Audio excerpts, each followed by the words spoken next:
Hi, artists. I hope you're all doing well. Today, we're going to continue working on our art show preparation.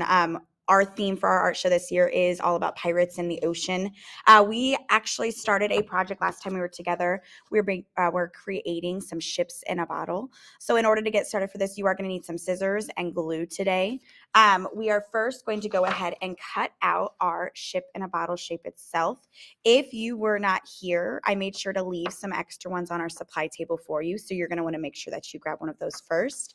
But when you're ready, you're going to get your scissors out and cut this piece out to get us started.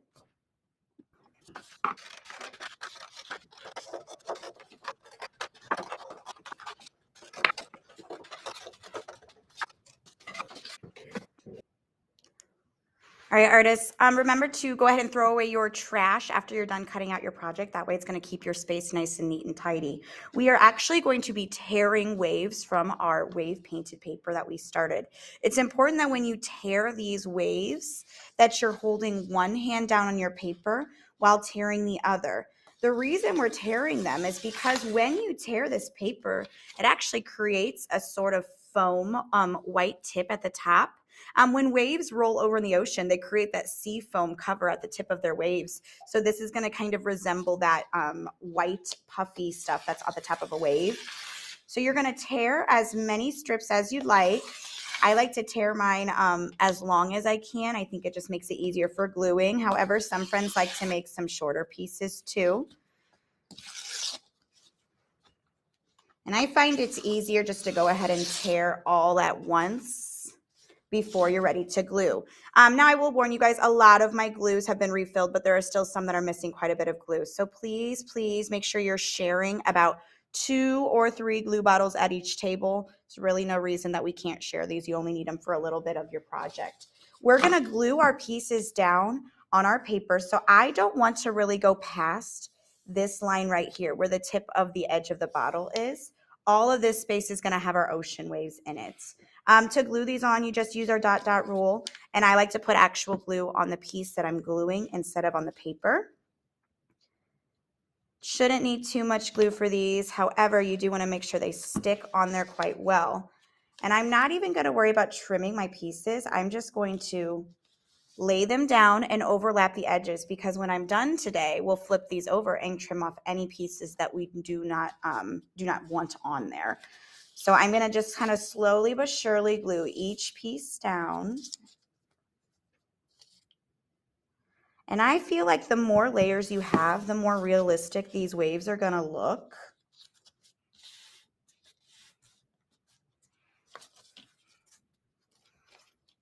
Probably should hold it down a little bit longer. I'd say about 10 to 15 seconds should do us some good. Let's get this piece down.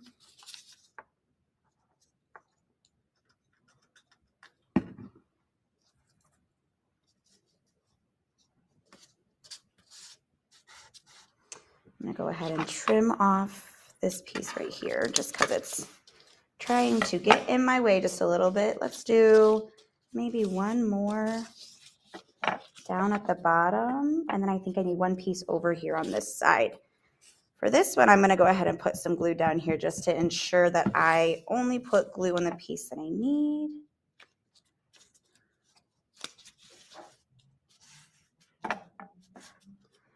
And then let's go ahead and get one last piece. Tear off some of that white edge because I don't want all of it. That way I can glue this piece right here in the middle, and it looks like we got some pretty good looking waves.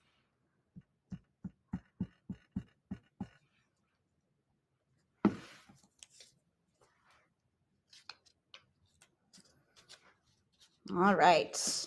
Now you're going to want to give this just a few moments to dry. I'd wait about a minute or two. While you're waiting, you can go ahead and take care of your extra scraps and get them thrown away. Once it's completely dry, you're going to turn it over and trim off any of that extra wave paper that you no longer want on there.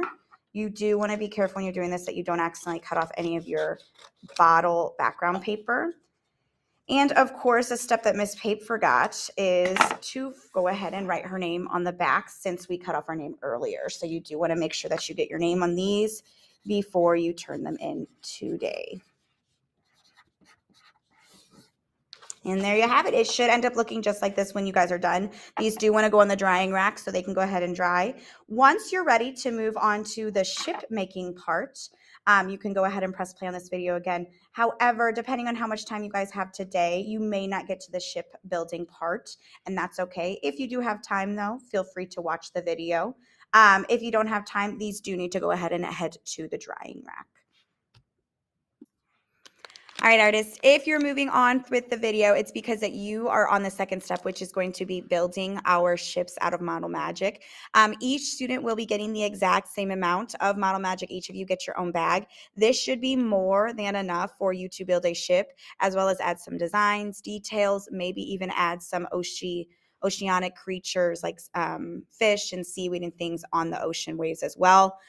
Just keep in mind that it really all depends on how you use it and making sure that you're following those directions and expectations. So let's get started. I have found that the easiest way to open these is with a pair of scissors. And then I just kind of rip the back part to reveal our Model Magic in here. Now it does come out a little bit sticky at first, so you are going to want to take some time just to play with it a little bit. And you don't want to build it on top of our project. So we're going to go ahead and set that off to the side at our table. That way we can get started. Right out of the gate, you're going to go ahead and take a small chunk off to the side. This is going to be left over for details and things like that. So we're going to want to leave that over here. We're going to start by rolling our clay almost into, I can't even think of this shape, almost like a cylinder shape. You're going to roll it into this shape by using your hands back and forth. You don't want it to be too skinny. Then we're going to use our fingers just like we would use when we made pinch pots during our clay weeks. But you're going to pinch your clay to flatten it down into almost a rectangular shape. We don't want these to be super, super thin. However, they are a little bit more forgiving than our clay that we use that we have it fired in the kiln. It does stay together a little bit better than that. So it can get a little bit thinner. So when you are looking at your finger, if it's not the exact thickness of your finger, you're okay. But if it feels so flimsy that it feels like it's going to fall apart, you may want to re-roll it out. So I'm just going to try to pull this out into about a shape of a rectangle.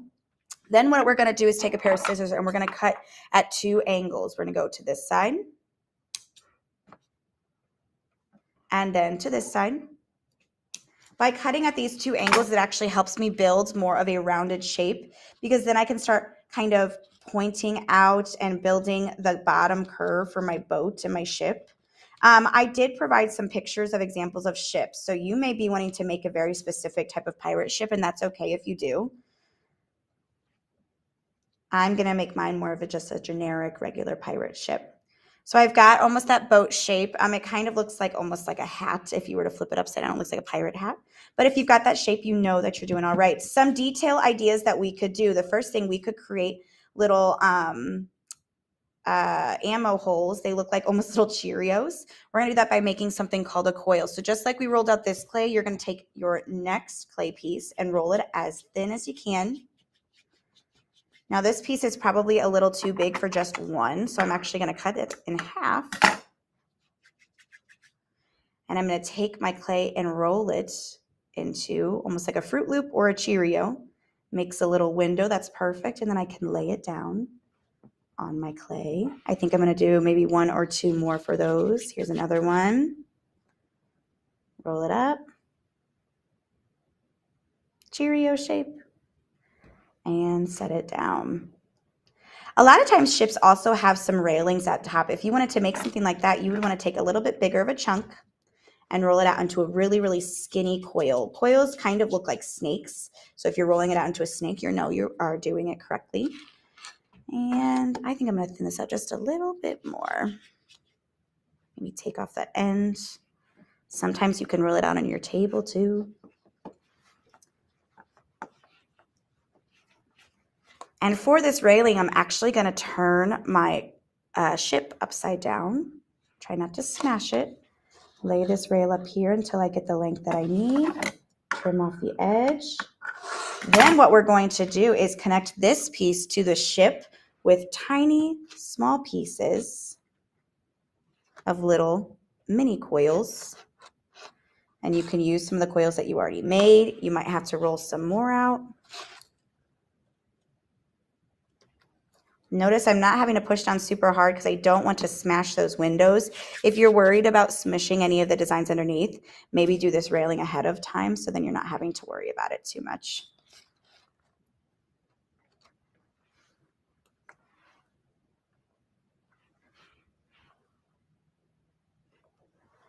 Looks like I just need a few more.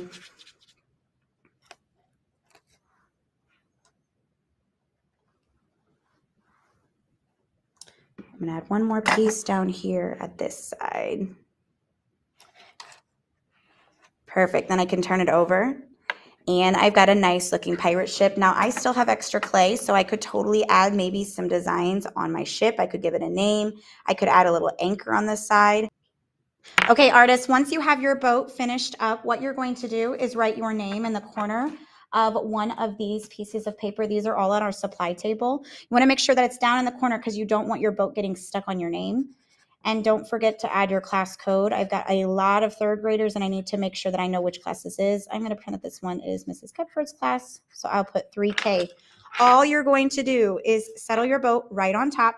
If you have any leftover clay that you do not want to get rid of, you're just going to roll that in a ball, set it with your boat, and we're going to put everything in this bag. Since your name's on this paper, you don't have to write your name on the bag. I'm going to carefully slide it inside. What happens is by keeping in the bag, this clay is going to stay soft for us the next time we meet so we can make sure that we've got all those details finalized. If we were to leave this clay out, it would dry and harden up over time. So it's important that you seal it shut, make sure you get all that air out. When you're done with this piece, if you put it on the drying rack, that would be great. And make sure you clean up any of your extra mess from your paper scraps or any extra model magic. My last rule to tell you guys is that no model magic can leave my art room. I give my guest teacher permission to take away any extra model magic that she sees in anyone's hands if they try to take it. If not, unfortunately, that will have to be a trip to the office. So this is your one reminder. You need to make a good and safe choice, just like you would if Miss Pape was here. If you guys have any other questions, make sure you lean on your guest teacher, and I hope you guys have fun.